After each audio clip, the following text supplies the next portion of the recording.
Bismillahirrahmanirrahim. Assalamualaikum warahmatullahi wabarakatuh. Salam sejahtera untuk kita semua.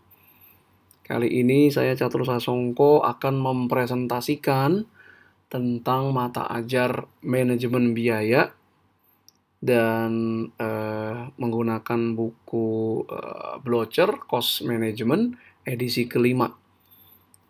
Kali ini adalah presentasi tentang bab 1 dari buku manajemen biaya Blocher, yaitu tentang manajemen biaya dan strategi. Adapun tujuan pembelajaran dari bab 1 ini, yang pertama adalah menjelaskan kegunaan informasi manajemen biaya untuk setiap fungsi dari manajemen dan dalam berbagai jenis organisasi dengan penekanan pada fungsi manajemen strategik. Yang kedua, menjelaskan lingkungan bisnis saat ini dan bagaimana pengaruhnya pada manajemen biaya. Yang ketiga adalah menjelaskan teknik-teknik manajemen terkini dan bagaimana penerapannya dalam manajemen biaya untuk menanggapi atau merespon lingkungan yang ada saat ini. Tujuan pembelajaran yang keempat adalah menjelaskan berbagai strategi bersaing yang dapat diterapkan oleh perusahaan. Kemudian yang kelima, menjelaskan lingkungan dari akuntan manajemen termasuk organisasi dan sertifikasi profesional. Yang terakhir adalah memahami prinsip-prinsip dan aturan etika profesional dan menjelaskan bagaimana penerapannya. Kita mulai dengan definisi dari akuntansi manajemen.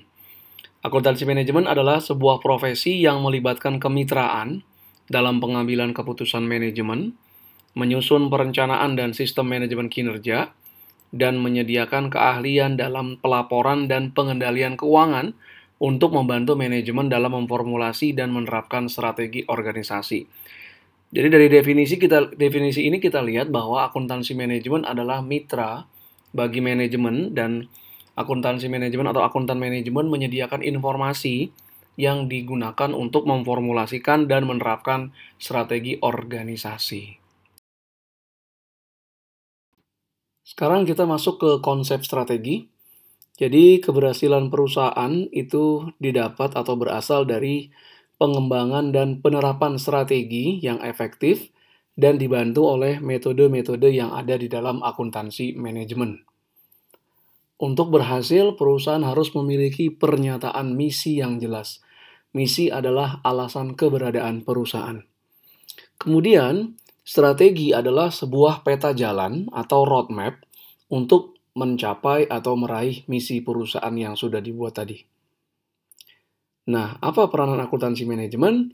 Akuntan manajemen dapat membantu perusahaan mencapai keberhasilan tersebut. Kunci keberhasilannya adalah memiliki informasi yang relevan untuk pengambilan keputusan. Selanjutnya adalah informasi manajemen biaya. Jadi informasi dalam manajemen biaya ini melayani semua fungsi manajemen yang ada. Kemudian informasi yang dibutuhkan manajer untuk mengelola perusahaan secara efektif. Informasinya berupa informasi keuangan dan non-keuangan. Informasi keuangan biasanya hanya fokus kepada jangka pendek. Kemudian informasi ini dikembangkan dengan arahan dari controller untuk direktur keuangan atau chief financial officer sebuah organisasi. Berikut ini adalah bagan atau struktur organisasi yang di atas direktur utama atau juga disebut chief executive officer. Kemudian di bawahnya ada direktur keuangan, chief financial officer, direktur pemasaran, vice president of marketing, dan direktur operasi, vice president of operation. Di bawah direktur keuangan ada controller, ada bendaharawan atau treasurer, dan ada chief information officer. Di bawah controller itu ada manajemen biaya. Jadi manajemen biaya letaknya adalah di bawah controller. Kemudian di bawah controller selain manajemen biaya ada tentang pelaporan keuangan, sistem informasi keuangan, dan kewajiban pelaporan lainnya. Misalnya pelaporan perpajakan. Kemudian apa perbedaan antara manajemen biaya dan pelaporan keuangan? Pelaporan keuangan ini penggunanya adalah pihak-pihak di luar perusahaan atau eksternal perusahaan. Penekanannya pada akurasi dan kepatuhan atas misalnya di Indonesia pernyataan standar akuntansi keuangan atau PSAK yang diterbitkan oleh Ikatan Akuntan Indonesia. Adapun manajemen biaya, ini penggunanya adalah kalangan internal perusahaan, manajemen, untuk pengambilan keputusan. Penekanannya adalah pada kebermanfaatan dan ketepatan waktu, serta karakter utama dari informasi yang relevan untuk pengambilan keputusan. Jadi pelaporan keuangan untuk pihak-pihak eksternal, pemegang saham, pemerintah, pemasok. Sedangkan manajemen biaya ini untuk kepentingan internal perusahaan, yaitu manajemen. Digunakan untuk apa? Digunakan untuk pengambilan keputusan dalam menjalankan kegiatan bisnis perusahaan. Nah, tantangan bagi controller adalah bagaimana merekonsiliasikan peranan-peranan yang berpotensi menimbulkan konflik tadi. Jadi pelaporan keuangan untuk pihak eksternal, sedangkan manajemen biaya untuk pihak internal. Ada 4 fungsi manajemen. Jadi informasi biaya manajemen disusun untuk membantu manajemen dalam fungsi berikut ini. Yang pertama fungsi manajemen strategik, yang kedua fungsi perencanaan dan pengambilan keputusan, yang ketiga manajemen dan pengendalian operasional, dan yang terakhir penyusunan laporan keuangan perusahaan. Sekarang kita bahas fungsi pertama yaitu manajemen strategik. Ini adalah fungsi manajemen yang paling penting dalam menentukan keberhasilan perusahaan. Melibatkan pengidentifikasian dan penerapan tujuan-tujuan dan rencana tindakan untuk menjaga keunggulan bersaing perusahaan. Jadi ditentukan apa saja tujuan-tujuan perusahaan dan kemudian apa saja tindakan yang akan dilakukan untuk mencapai tujuan tersebut. Kemudian memonitor critical success factor yang ada di perusahaan yang bisa menentukan keberhasilan perusahaan adalah sebuah keharusan. Nah, CSF ini bisa memiliki sumber daya manusia yang kompeten atau memiliki merek dagang yang sangat kuat. Nah, contoh misalnya kayak Apple dan Coca-Cola. Nah, CSF ini dan manajemen strategik ini penting bagi keberhasilan perusahaan karena adanya persaingan global dan adanya perubahan pasar yang sangat cepat. Jadi sekarang tingkat bersaing tidak hanya perusahaan-perusahaan lokal yang ada di domestik, tapi juga ada dari perusahaan-perusahaan asing yang juga masuk ke sebuah negara. Dan kemudian terjadi perubahan pasar yang sangat cepat, terjadi perubahan selera pelanggan terhadap juga terjadi perubahan pada perilaku pelanggan dalam mengkonsumsi barang dan jasa. Sehingga harus terus dimonitor oleh perusahaan agar perusahaan tetap dapat bisa bersaing dan tetap dapat bisa melanjutkan kegiatan bisnisnya.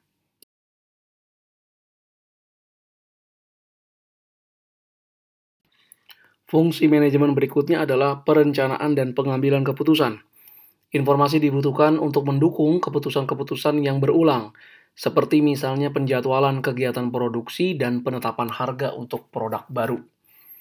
Kemudian informasi diperlukan juga untuk perencanaan jangka pendek, penganggaran, pembuatan master budget atau anggaran induk dalam 1 tahun, dan perencanaan laba, misalnya analisis biaya, volume, dan laba atau cost volume profit analysis. Fungsi yang ketiga adalah manajemen dan pengendalian operasional.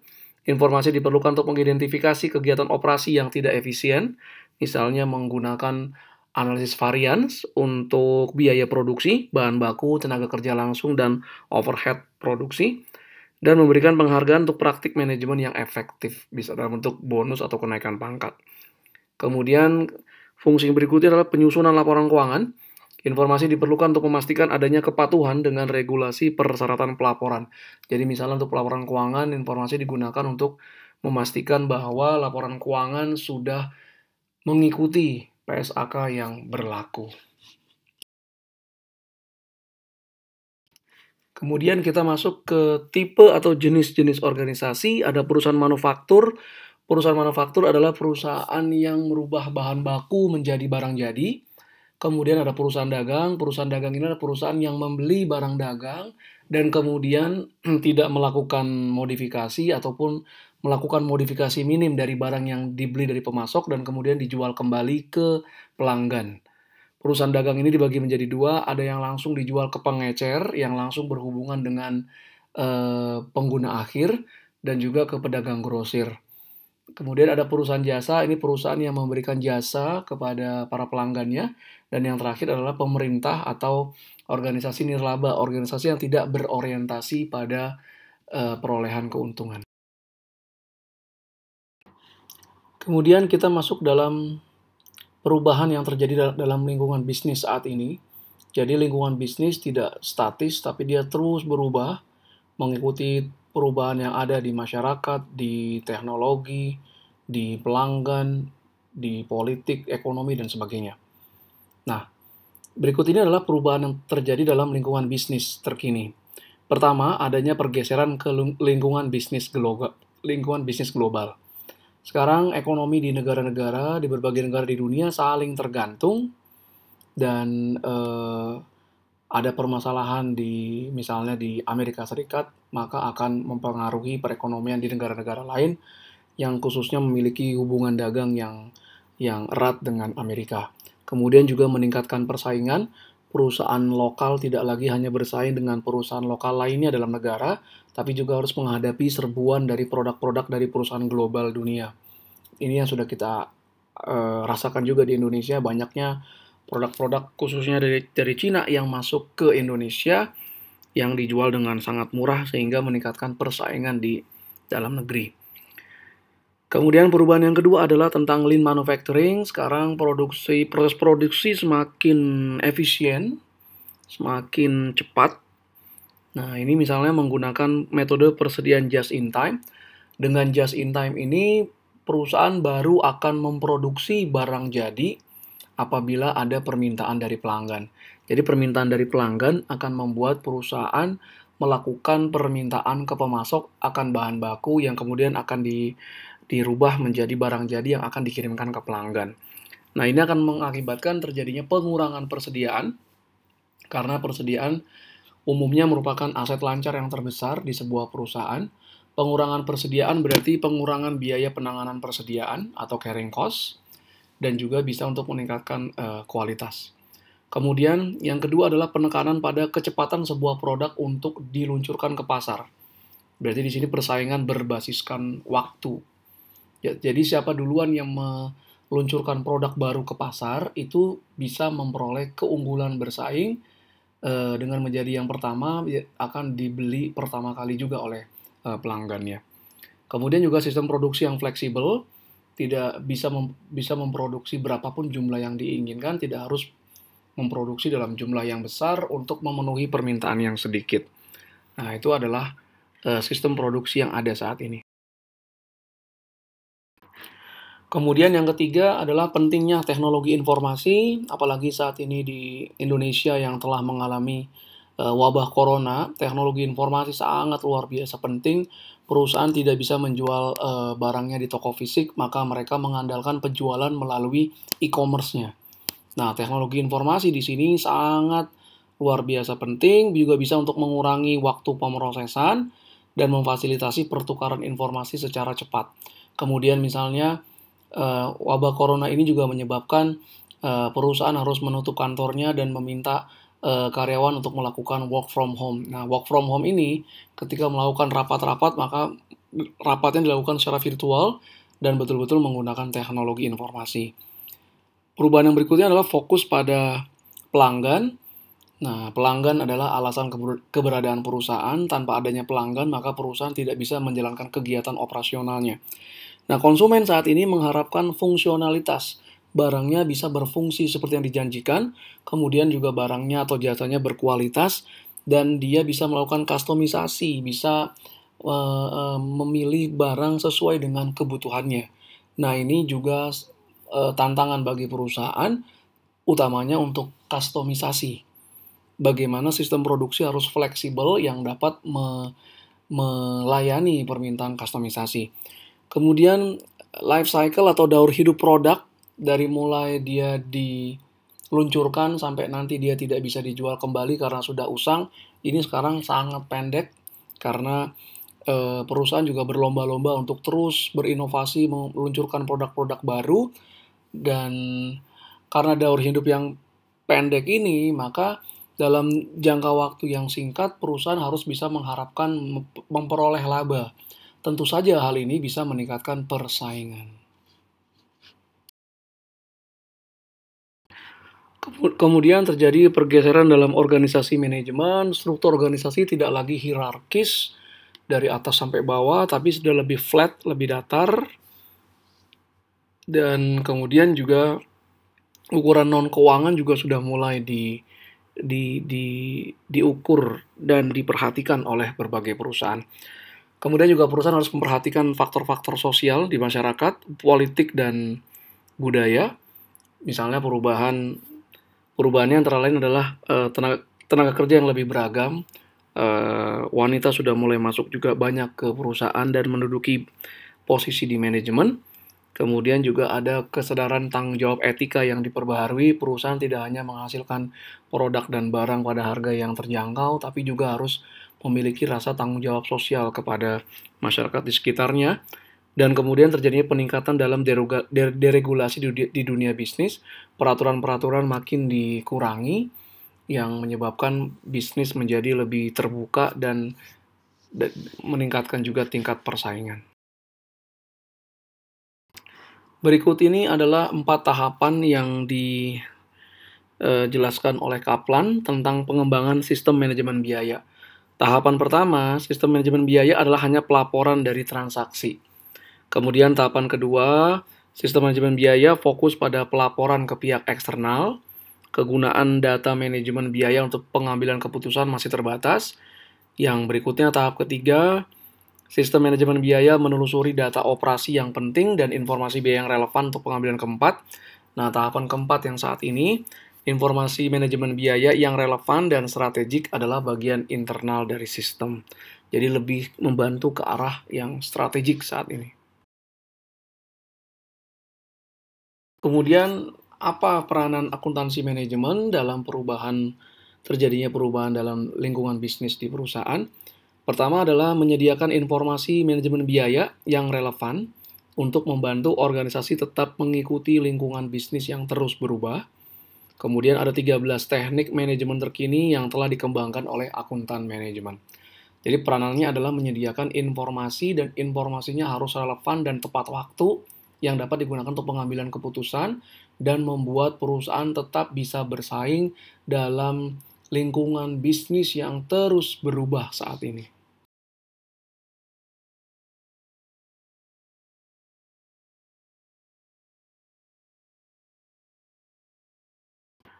Berikut ini adalah teknik-teknik manajemen terkini. Yang pertama, balance scorecard dan strategi map, kemudian value chain, activity based costing and management, business intelligence, target costing, life cycle costing, benchmark.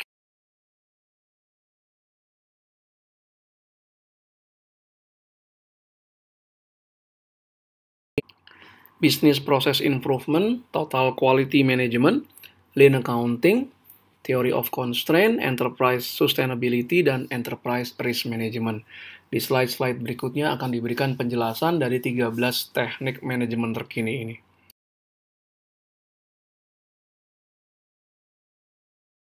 Kita mulai. Yang pertama adalah balance scorecard dan strategi map.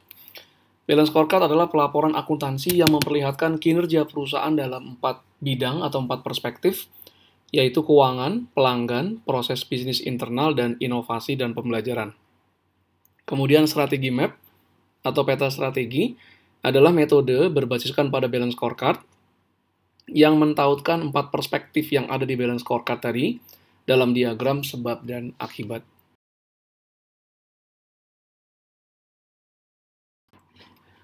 Yang kedua adalah value chain, yang merupakan alat analisis yang digunakan untuk mengidentifikasi langkah-langkah tertentu yang dibutuhkan untuk menyediakan produk yang bersaing. Jadi ada primary dan ada supporting dalam value chain. Kemudian dia membantu mengidentifikasi langkah-langkah yang dapat dihilangkan atau dialihdayakan. Apa saja kegiatan-kegiatan perusahaan yang bisa dihilangkan, tidak dikerjakan lagi karena tidak menambahkan nilai atau non-value added, dan mungkin bisa dialihdayakan sehingga menjadi lebih efisien. Yang ketiga adalah activity based costing dan activity based management. Activity based costing memperbaiki penelusuran biaya ke produk atau ke pelanggan. Hasilnya adalah biaya per unit dari produk atau pelanggan menjadi lebih akurat dibandingkan dengan metode yang tradisional, sehingga bisa bermanfaat juga untuk melihat efisiensi dari produk yang dihasilkan. Kemudian activity based management memperbaiki kegiatan operasional dan pengendalian manajemen.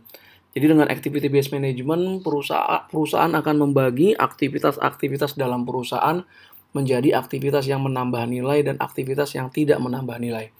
Aktivitas yang tidak menambah nilai akan coba dihilangkan menjadi 0 kalau bisa idealnya.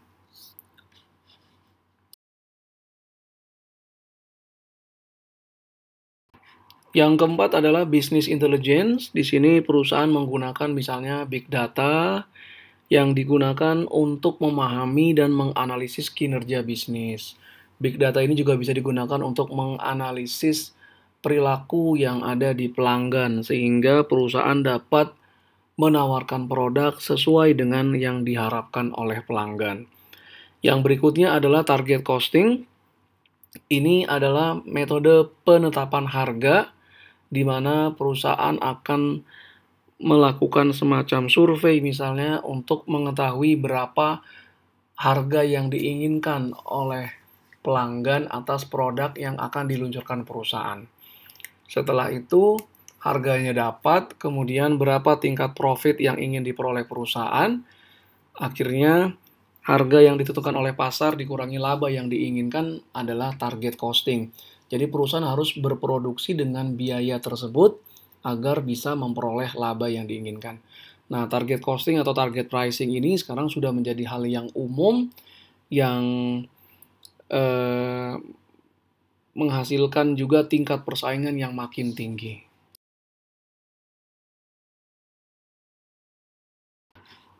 Yang keenam adalah life cycle costing. Selama ini biasanya perusahaan hanya memfokuskan pada biaya yang dikeluarkan dari aktivitas produksi. Jadi hanya fokus ke bahan baku langsung, tenaga kerja langsung, dan biaya overhead produksi. Namun demikian sebetulnya ada biaya-biaya yang justru tidak diperhitungkan oleh perusahaan. Misalnya biaya ketika pertama kali produk tersebut hendak diproduksi. Ada biaya penelitian pengembangan, kemudian ada biaya untuk mengurusi kegiatan administrasinya, dan juga nanti ketika produk tersebut tidak lagi diproduksi, maka ada biaya untuk menghapus persediaan tersebut dan juga pelayanan purna jual. Nah, di life cycle costing ini, biaya itu ditentukan dan dihitung tidak hanya di kegiatan produksi, tapi mulai dari riset dan pengembangan sampai nanti ketika produk tersebut tidak lagi diproduksi atau dikeluarkan dari lini produksi perusahaan. That's life cycle costing. Yang nomor 7 adalah benchmarking. Di sini perusahaan menentukan terlebih dahulu critical success factor-nya apa di perusahaan dan kemudian melihat ke pesaing yang memiliki kinerja bisnis yang lebih baik dari perusahaan. Mencoba melihat kenapa pesaing tersebut memiliki kinerja yang lebih baik dan mungkin nanti akan mendapat masukan-masukan untuk memperbaiki kinerja dari critical success factor yang ada di perusahaan. Yang kedelapan adalah business process improvement. Ini teknik yang melibatkan manajer dan pegawai yang sama-sama berkomitmen untuk terus melakukan program perbaikan berkelanjutan dalam kualitas maupun critical success factor yang lain. Jadi terus-menerus misalnya memperbaiki di dalam hal kegiatan produksi, cycle time-nya, waktu yang diperlukan untuk memproses bahan baku menjadi barang jadinya semakin lebih cepat karena tadi persaingan juga sekarang berbasiskan dengan waktu. Yang kesembilan adalah total quality management.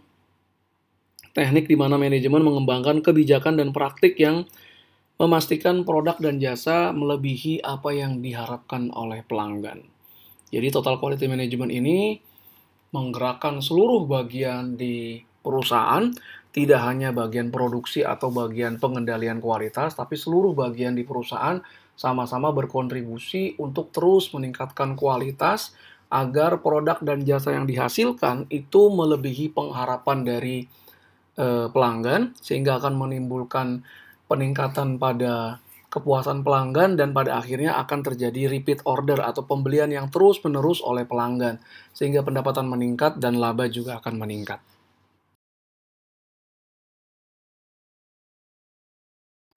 Karena tadi ada teknik lean manufacturing, maka kegiatan pada lean manufacturing ini pun juga harus dicatat dan dilaporkan. Nah, itu menggunakan metode lean accounting. Kemudian theory of constraint yang ke-11 membantu perusahaan memperbaiki siklus waktu atau cycle time. Berapa lama bahan baku dapat dirubah menjadi barang jadi. Harus semakin lebih cepat karena tadi persaingan juga berbasiskan waktu.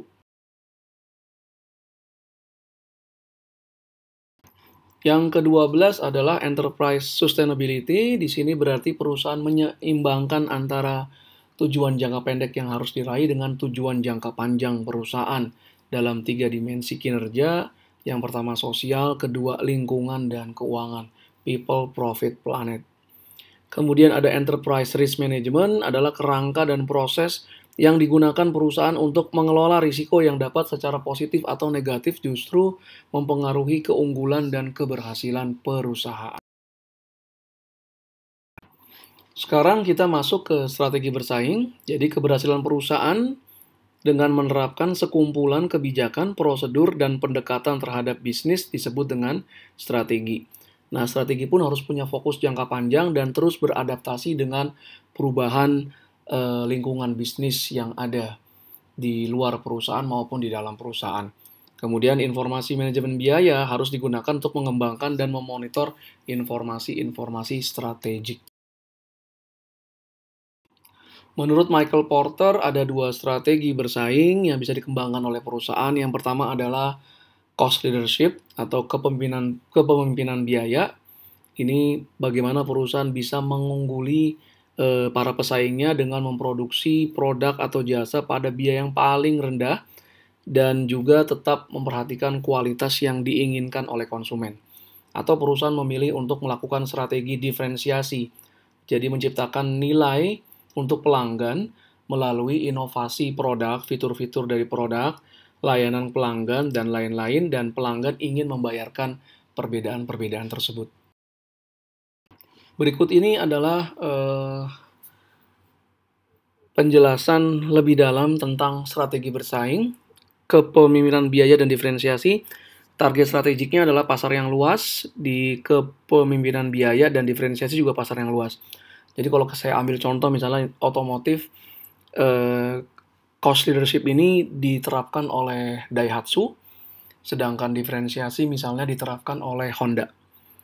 Basis keunggulan bersaingnya, Daihatsu adalah dia menjadi produsen mobil dengan biaya yang paling rendah di industri. Jadi dia betul-betul bersaing dengan memanfaatkan sebagai perusahaan yang memiliki biaya paling rendah. Sedangkan Honda diferensiasi, dia bersaingnya dengan cara menghasilkan produk atau jasa yang unik, yang berbeda dari mobil-mobil yang lain. Misalnya, mobil Honda selalu bentuknya sangat menarik. Nah, kemudian ini produknya, kepemimpinan biaya pilihannya terbatas, sedangkan diferensiasi dia pilihannya beragam. Kemudian penekanan kegiatan produksinya di Daihatsu misalnya, biaya dan fitur-fitur penting yang serendah mungkin. Jadi biaya serendah mungkin, fiturnya juga fitur-fitur yang minimal yang memang dibutuhkan oleh pelanggan. Sedangkan Honda yang diferensiasi, dia selalu inovasi dalam membedakan produknya, mesinnya, kemudian desain dari mobilnya, dan sebagainya. Kemudian di pemasaran, kepemimpinan biaya, dia lebih mengandalkan kepada harga jual yang rendah. Harga jual yang rendah untuk mobil sejenis di pasar. Sedangkan untuk diferensiasi, dia harganya lebih tinggi atau premium, dan menawarkan fitur-fitur yang inovatif dalam bersaing.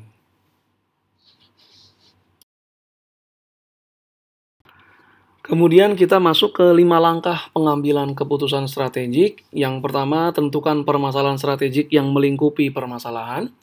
Kedua, identifikasi tindakan-tindakan alternatif yang dapat digunakan untuk menyelesaikan permasalahan yang ada.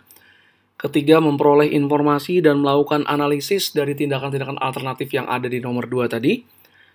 Kemudian berdasarkan strategi dan analisis, pilih dan terapkan tindakan yang diinginkan. Yang kelima terakhir, melakukan evaluasi secara terus-menerus atas efektivitas penerapan tindakan alternatif yang diambil pada langkah keempat.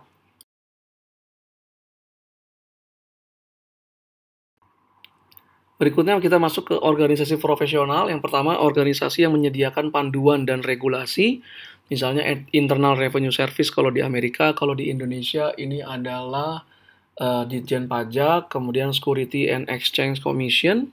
Di Amerika, kalau di kita misalnya Otoritas Jasa Keuangan. Kemudian organisasi yang meningkatkan profesionalisme dan keahlian. Ada Institute of Management Accountant di Amerika. Di Indonesia ada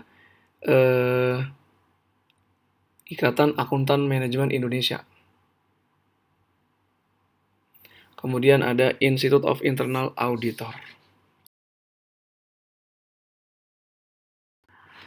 Kemudian dengan kondisi saat ini, akuntan manajemen untuk bisa bersaing dalam dunia kerja tidak cukup hanya mengandalkan gelar akademik yang diperoleh dari universitas.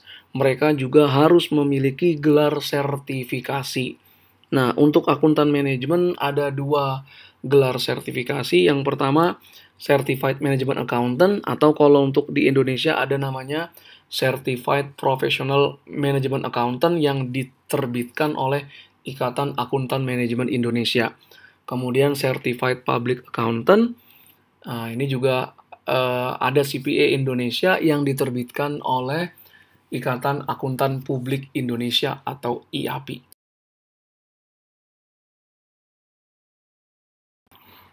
Nah, Institute of Management Accountant juga mengeluarkan pernyataan kode etik untuk akuntan manajemen. Jadi akuntan manajemen harus memiliki komitmen pada kompetensi, integritas, kerahasiaan, dan kredibilitas agar dapat menyediakan jasanya yang bermanfaat ke manajemen. Kemudian kalau menghadapi permasalahan etika yang tidak dapat diselesaikan melalui kebijakan perusahaan yang ada, IMA menyarankan 3 langkah. Pertama, membahas situasi dengan atasan yang tidak terlibat dalam permasalahan. Kedua, menjelaskan permasalahan melalui pembahasan dengan konselor etika Institute Management of Accountant atau penasihat yang tidak memihak. Kemudian yang ketiga, konsultasikan dengan pengacara Anda tentang kewajiban dan hak hukum Anda. Dengan demikian berakhir sudah materi presentasi saya tentang bab 1. Dan kalau Anda ingin berlatih secara mandiri dan mendapatkan pembahasan lengkapnya, silakan kunjungi elearning.penerbitsalemba.com dan cari tentang materi manajemen biaya Blocher edisi 5. Di sana Anda akan melihat paparan seperti ini dan juga ada soal yang Anda bisa lakukan, kerjakan secara mandiri dan nanti ada pembahasannya. Terima kasih atas segala perhatiannya. Mohon maaf atas segala kekurangannya. Assalamualaikum warahmatullahi wabarakatuh. Selamat malam.